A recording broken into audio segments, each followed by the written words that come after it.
You know, sometimes when you get asked a question and then you help to answer that question, or you know someone who knows the answer and you connect them, and then the topic that you discuss becomes so helpful, so useful. You kind of wish that, hey, you know what? I wish more people had access to this, because I'm sure if this person benefited from these answers, that many others will also benefit from these answers. So this is why this is the first ever group function. Okay, so I'm calling this series group function because it's us, you and I, working as a group. You guys, the listeners, myself, the previous guests of the podcast, the future guests of the podcast, and those on the Protrusive Dental Community Facebook group. We're going to ask questions, we're going to answer questions, we're going to share answers, we're going to try and be, I guess, a fly on the wall when these helpful conversations happen. So for the first ever group function, someone messaged me yesterday with a question. His name's Aaron Raju. Aaron, thanks so much for the question. And he gave his consent for this to go on an AMA, sort of like an Ask Me Anything. But of course, I'm calling this the group function. So what Aaron asked is to do with resin bonded bridges. So AKA Maryland bridges. You know, I don't like that term, but anyway, Maryland bridges, and using Maryland bridges as part of the Dahl Technique. Now, if you are totally unfamiliar with the Dahl Technique, you need to end this episode now and go back to episode 16 and 17, where we are joined by Dr. Tif Qureshi, and we talk everything and anything about Dahl, about how it works, the mechanisms, the indications, contraindications. So this is a really important background knowledge to have to be able to answer this question. And resin bonded bridges are something very dear to my heart. I've got a little mini series online on rbbmasterclass.com. So I placed hundreds of resin bonded bridges I've published on this technique in Dental Update. So Aaron, thanks so much for the question. Basically, I'll read it out. Dr. Gulati, well, firstly, you don't need to call me Dr. Gulati. I am Jazz, you know that. Hope you don't mind answering a quick query. I read your papers in Dental Update regarding resin bonded bridges. I have a case where a resin bonded bridge is used to replace an upper right 5 with the upper right 6 as an abutment, with the wing overlying the platal cusps and the platal surface. This was no prep, and the plan is to Dahl to re-establish posterior occlusion long term. I realize there is also a potential to create an anterior open bite as a result of raising the occlusion posteriorly. Have you experienced any kind of potential issues in your experience? And to avoid this, I was considering a minimal occlusal preparation in the future to leave the palatal and lingual surfaces untouched. Kind regards, Aaron. Aaron, thanks so much for the question. Let me break that question down into its different components so we can answer each one so it'll flow better. So firstly, the situation is we have a resin bonded bridge. It's a cantilever resin bonded bridge. It's from a first molar as the abutment tooth, and it's replacing a second premolar. So it's a cantilever design, and it's resin bonded. So it's not a conventional bridge, it's a resin bonded bridge.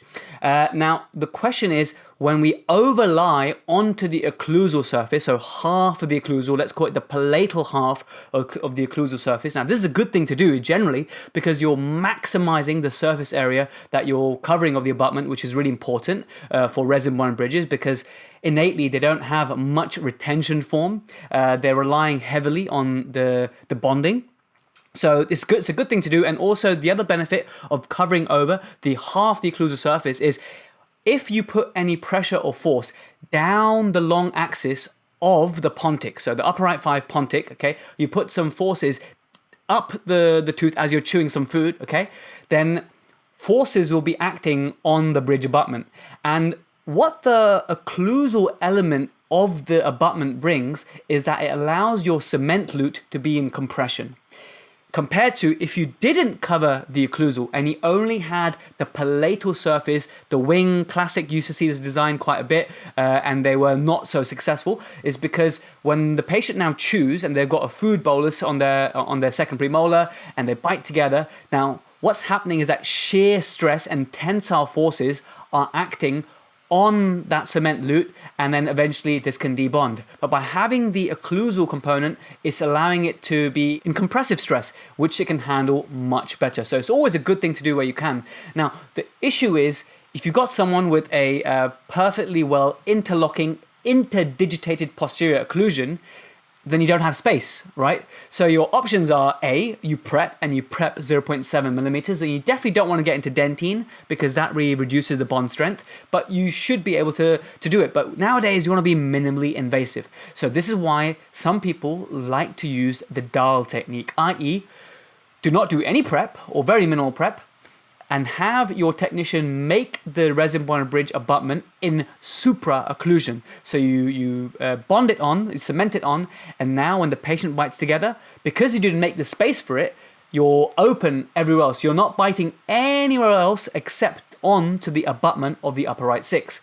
So, can this technique work?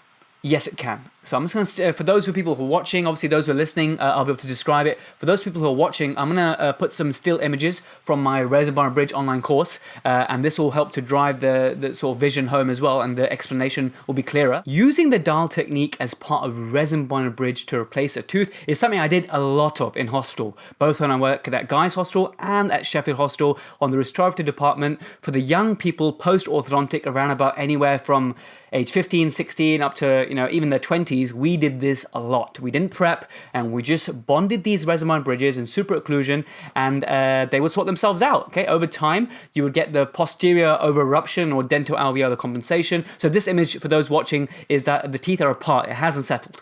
But even as quick as 4 weeks later, they do come back, and everything is meeting quite nicely. If not 100%, then maybe 90% of the way there. And then with a further follow-up, teeth are all into occlusion. They're all into static occlusion again, and things are looking pretty good. So how does this work? Well, the posteriors over erupt, or dental alveolar compensation happens. There could be some anterior intrusion, and also there could be a degree of condylar repositioning.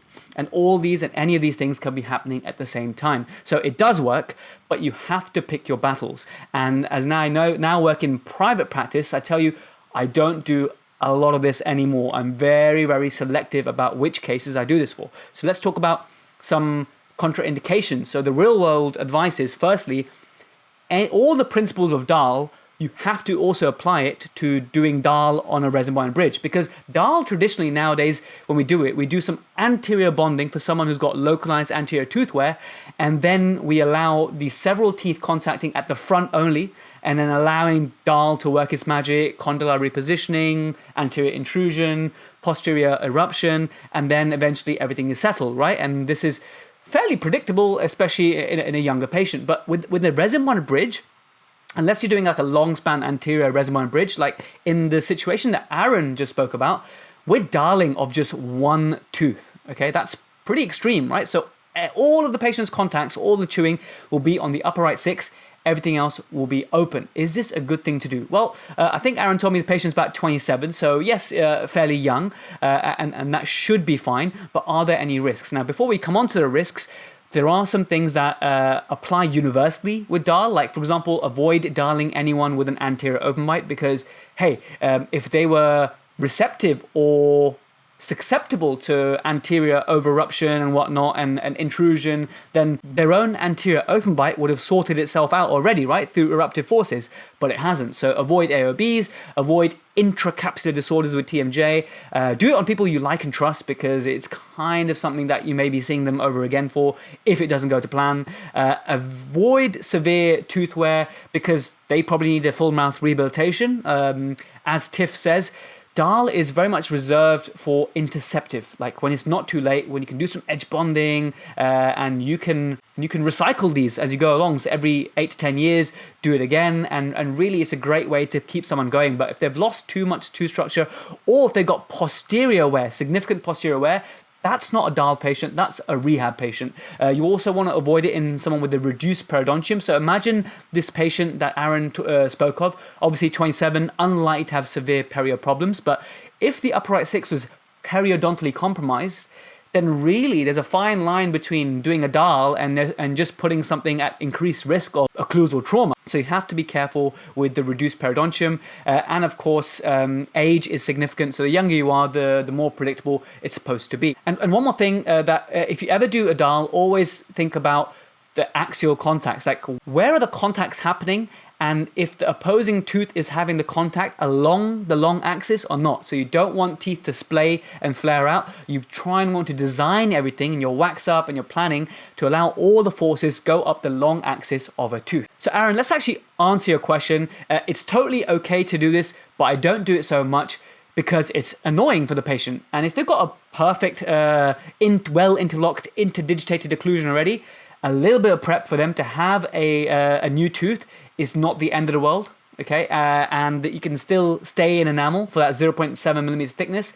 And a lot of these cases, you have a look, and actually, in some areas, you may need to prep a little bit, and other areas may not need to prep so much. So actually, a lot of these cases don't need as much as 0.7 millimeters prep. You can actually do a lot less as well. Are there any risks of creating an anterior open bite? Well, this is a very broad question, because when can an anterior open bite happen in restorative dentistry? Well, in this case, it would happen where if they potentially have a large slide between their MIP and their centric relation contact point, then let's say you now prop them open on their upper right first molar as part of the bridge abutment, and then what happens, their lateral pterygoid muscle relaxes, and suddenly their mandible goes all the way back. It's like they've completely forgotten how to bite together, and now, yes, they could have an AOB.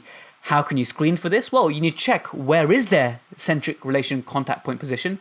Have they got a large slide? Perhaps you could use a leaf gauge to check what their first point of contact is, and that might be useful for you. And of course, if they've got poor posterior stability, then nothing's going to help them to slot back into their MIP. So these are all the other things that we look at to predict if someone's going to be high risk. There's loads of other things that go on as well, because if anything changes in the temporomandibular joint, then that can obviously change the way that our teeth occlude. So I think it's a low risk of doing it, but it's still a risk nonetheless. And every patient's different, and you should screen for this and do your usual occlusal check.